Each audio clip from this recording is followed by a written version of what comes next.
Rising Uttarakhand राजधानी देहरादून में सजे मंच पर प्रदेश के कई बड़े दिग्गजों का जमावड़ा लगा। चर्चा की इस महामंच पर उत्तराखंड के पूर्व सीएम हरीश रावत ने बेबाकी से अपनी बात रखी। हरीश रावत ने कहा कि 2024 में देश में बड़ा बदलाव देखने को मिल सकता है। तो ये जो हमने पीछे लिखा है, दिल है कि मानता नहीं, ऐसा हम क्यों कह रहे हैं? हाँ, बस जरा सा इसको और सुधार देते। हाँ। कि ये दिल मांगे मोर। चलिए, तो मेरे पहले सवाल का रुझान आपने दे दिया, जो ये था कि 2024 के लिए हरदा अपने आप को किस रोल में देख रहे हैं? 2024 में मैं तो अपना रोल अब एक स्टिमुलेटर का मानता हूँ, उत्प्रेरक का, हिंदी में। थोड़ा सा माइक पास कर लीजिए। इस समय परिवर्तन का माहौल बनना है।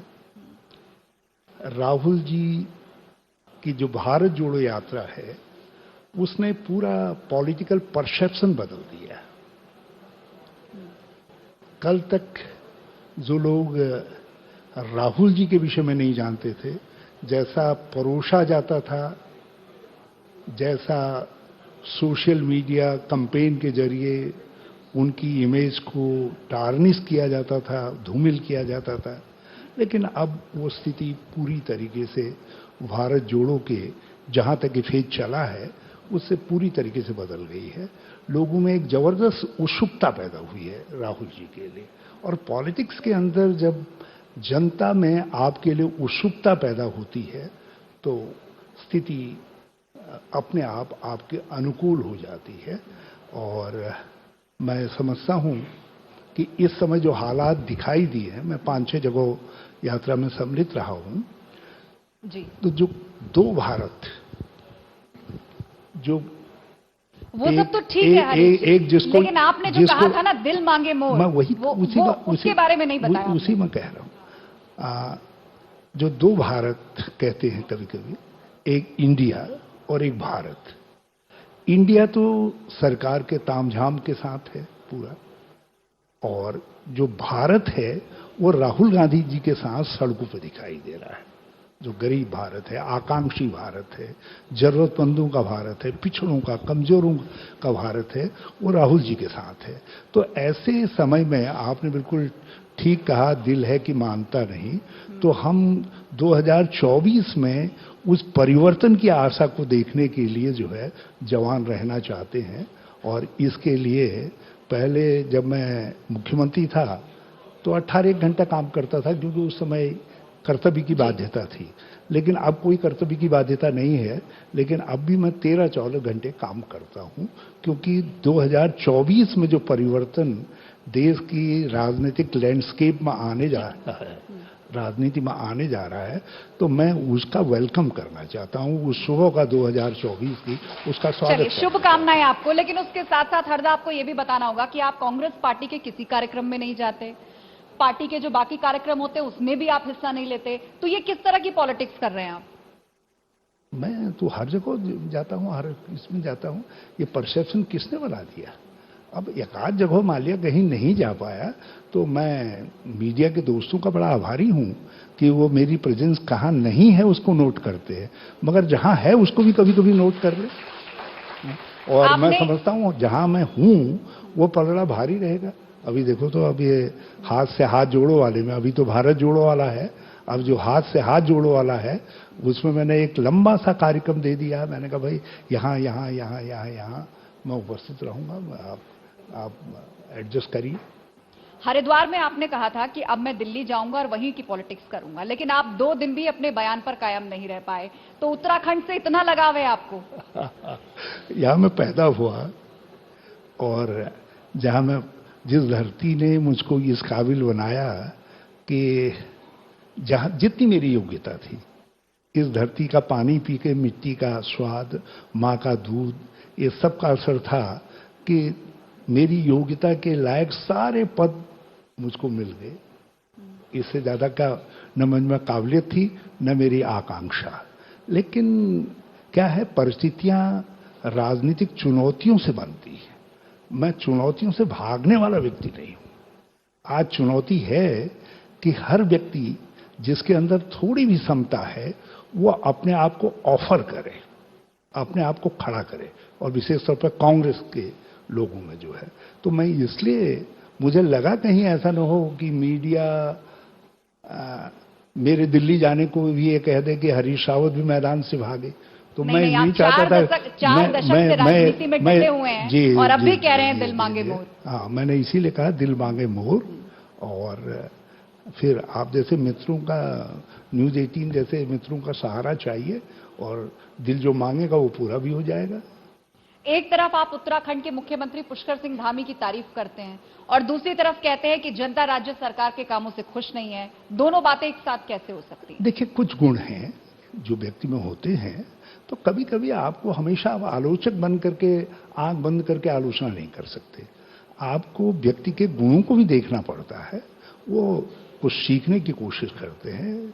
जो व्यक्ति सीखने की कोशिश कर रहा है तो उनको शुभकामना देनी चाहिए। कि हैं तो हमारे राज्य के भी मुख्यमंत्री। अब पिछली बार 3 मुख्यमंत्री आ गए, और मगर राज्य की दशा खराब करके चले गए। तो अब भी 5 साल राज्य की दशा खराब हो, उसके बजाय जो है, मैं उनको, उस नौजवान को कहता हूं, बकअप खड़े रहो जहां अच्छा है। लेकिन हो अच्छा नहीं रहा है। आपने कहा कुछ गुणों की तारीफ करना चाहिए। यूसीसी को लेकर कमेटी बनी है उत्तराखंड जैसे राज्य में, क्या ये गुण है कि अवगुण है? क्या क्या यूनिफॉर्म सिविल कोड को लेकर कमेटी बनाई गई है उत्तराखंड में, ये गुण है कि अवगुण है? आपने कहा गुणों की तारीफ करना चाहिए। देखिए, धामी जी को अप्रिशिएट करते हैं आप। इसका कोई अर्थ नहीं है। इसलिए नहीं है कि कॉमन सिविल कोड दिल्ली वालों को लाना चाहिए, वो लाएं, साहस वो कह रहे हैं कि यहाँ पर भी साहस जुटाएं। जबरन धर्मांतरण जैसे मुद्दे हैं। आप ये तांत्रिकों की तरीके से टुकड़े टुकड़ों में, कभी सिविल कोड, कभी जो है क्या कहते हैं वो धर्मांतरण, जहां धर्मांतरण हुआ ही नहीं जिस राज्य के अंदर, वहां आप उसका कानून लेकर के आ रहे हैं। बजाय इसके जो जनता के सवाल है, सवाल है बेरोजगारी का। आज देश में यदि सर्वाधिक दुनिया की बेरोजगारी है, तो उत्तराखंड में देश के सभी राज्यों में सर्वाधिक बेरोजगार हैं। आप पिछले 6 साल से उनको टहला रहे हैं, और इम्तिहान करते हैं तो बाद में पता चलता है लीक ही हो रहा है। मतलब भाजपा के घर में, लेकिन बहुत सख्त सजा का प्रावधान करने का दावा कर रही है सरकार कि जो पेपर लीक करेगा उसको उम्र कैद की सजा। इसे आप कैसे देखते हैं?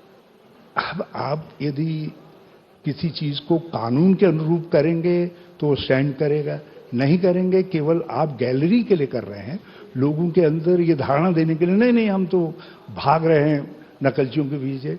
जबकि आपके समय में जहां एक बार सवाल उठा था, हाकम सिंह तक पहुंचे थे, तो आपने स्थितियों को ट्विस्ट कर दिया, ध्यान हटा दिया। नहीं तो उस समय यदि हाकम सिंह का हाकम कौन, उसको चेज करते, आप दोषी को पकड़ते और दोषियों तक पहुंचते, जो सफेद पोश दोषी थे उन तक पहुंचते, तो आज जो शर्मिंदगी राज्य को उठानी पड़ी पब्लिक सर्विस कमीशन के लीकेज के साथ, वो शर्मिंदगी नहीं उठानी पड़ती। तो राज्य के सामने सवाल है बेरोजगारी का, राज्य के सामने सवाल है कुपोषण का, राज्य के सामने। लेकिन फिर तुष्टीकरण की जरूरत क्यों पड़ती है? आप हल्द्वानी पर देखिए, आज हालत आप राज्य सरकार के लिए कुछ कह रहे हैं, वो आप पर आरोप लगा रहे हैं, लेकिन सरकारें आई और गई, सबकी सरकार रही, क्यों हुआ हल्द्वानी में? मगर ऐसी हालत नहीं थी कभी जो आज स्थिति है। बेरोजगारी की स्थिति तो ये थी कि 2017 में जब त्रिवेंद्र सिंह जी चीफ मिनिस्टर बने, उस समय हमारे राज्य के अंदर बेरोजगारी की जो वार्षिक वृद्धि दर थी वो 1.5% थी, जो देश के अंदर सबसे कम थी। हम 32,000 लोगों को सरकारी नौकरियां दे करके गए और 18,000 का अध्याचन करके गए, और ये उसके बाद अभी तक इनको 6 महीने हो गए हैं, और इसमें ये 3200 लोगों को नहीं दे पा रहे हैं। यहाँ एक जैसे आगे बढ़ते दिखाई देते हैं तो एक लीक, दूसरी लीक, तीसरी लीक, ये लीकेज ही लीकेज है सरकार के अंदर जो है। लेकिन सख्ती कर रहे हैं वो लीकेज हालत पर। ये है, मैं इसको तो छोड़ दीजिए। आप एक चीज आपने देखा होगा, ऋषभ पंत, भगवान उनको लंबी उम्र दे, हमने एक ऐसे बैटर को एक क्रूशियल समय में घर बैठने के लिए मजबूर कर दिया जब हम ऑस्ट्रेलिया से खेल रहे थे, जब हम वर्ल्ड चैंपियनशिप में जो है क्वालिफाई करने की होड़ थी। तो कितना बड़ा नुकसान हुआ केवल इसलिए कि एनएच में खड्डा था उत्तराखंड के जो है। और एनएच में ही खतरा नहीं है, खड्डा नहीं है, उत्तराखंड की कोई सड़क ऐसी नहीं है जो खड्डा युक्त नहीं है। लेकिन हरदा पहले लोग ये कहते समस्या तो दशकों से है, देहरादून में बहुत जाम रहता है। मैं बिल्कुल चकाचक, बिल्कुल टिप टॉप सड़कें इनको दे करके गया, बल्कि इनके मंत्री हैं बालियान, हमारे पड़ोस के थे, तो एक दिन कहीं मिल गए, बोले भाई साहब एक बात तो है, जब हम उत्तराखंड में जाते हैं तो नींद आ जाती है, और जब से जो है उत्तर प्रदेश में प्रवेश करते हैं नींद खुल जाती है, तो हमको लगता है कि हम उत्तर प्रदेश में आ गए हैं, सड़कों की इतनी खराब हालत है। तो हमने बहुत अच्छी सड़कें दे करके गए। आपने सड़कों को लेकर दावा किया, है। क्योंकि अंतिम पड़ाव में हमारी चर्चा, तो एक इंपॉर्टेंट सवाल मैं चाहती हूँ कि संक्षेप में आप उसका जवाब दें। जोशीमठ के जिस हिस्से में इस वक्त आपदा चल रही है, कहा जा रहा है कि ये कोई आजकल की समस्या नहीं है, जियोलॉजिस्ट ने अपनी रिपोर्ट पूर्व में भी सरकारों को दी थी, क्या सियासत ने नजरअंदाज किया साइंस को? कभी नहीं। 2014 में जब मेरे सामने स्टडी आई थी मिस्टा कमेटी की, तो मैंने 4 स्टैंडिंग ऑर्डर दिए थे, जहां धौली गंगा और अलकनंदा मिल रही हैं, उसके दोनों तरफ मैंने फ्लड प्रोटेक्शन का वो किया था। सीवर लाइन और ड्रेनेज सिस्टम के लिए नमामि गंगे के अंदर प्रोजेक्ट बना करके हमने पैसा मांगा था, और जो नगर पालिका है उसके साथ एक एसओपी उसको सौंपी थी, जिसमें हमने कहा था वेस्ट मैनेजमेंट का काम आप देखेंगे, इसको आप संभालेंगे। और भारत सरकार से हमने ये कहा था कि हमको सब्सिडाइज रेट्स पर जो है आप ऐसा मटेरियल बिल्डिंग का दीजिए जो हीट रेसिस्टेंस हो, जो कोल्ड रेसिस्टेंस हो। लेकिन उसके बाद किसी ने उसको फॉलो ही नहीं किया, उनको फॉलो ही नहीं किया। इन्होंने हमको दिया 4 धाम यात्रा सुधार मार्ग, हमारे समय में डीपीआर बनी, स्वीकृत हुई, मिनिमम कटिंग मैक्सिमम, लेकिन ये सब जमीन पर नहीं उतरा हरीश रावत जी, ये सब कागजों पर रहा। नहीं, कभी जमीन नहीं पर नहीं उतरा, कभी नहीं रहा। आज भी वो चल रही है, प्रोजेक्ट काम चल रहा है, लेकिन आपने उसमें इतनी हाई वॉल्यूम ड्रिलिंग मशीनें दे दी, आप वहां लिमिटेड विस्फोट के नाम पर विस्फोट करवा रहे हैं। तमाम मुद्दे उठाने के लिए हरदा मंच आगे भी होंगे, क्योंकि आपने कहा है दिल मांगे मोर, 24 की जंग अब नजदीक है, वहां पर चुनावी मंचों पर ये तमाम मुद्दे आप उठाएंगे। ढेर सारी शुभकामनाओं के साथ बहुत बहुत धन्यवाद। बहुत बहुत धन्यवाद आपको आपको मेरी तरफ से फिर से बहुत बहुत शुभकामनाएं।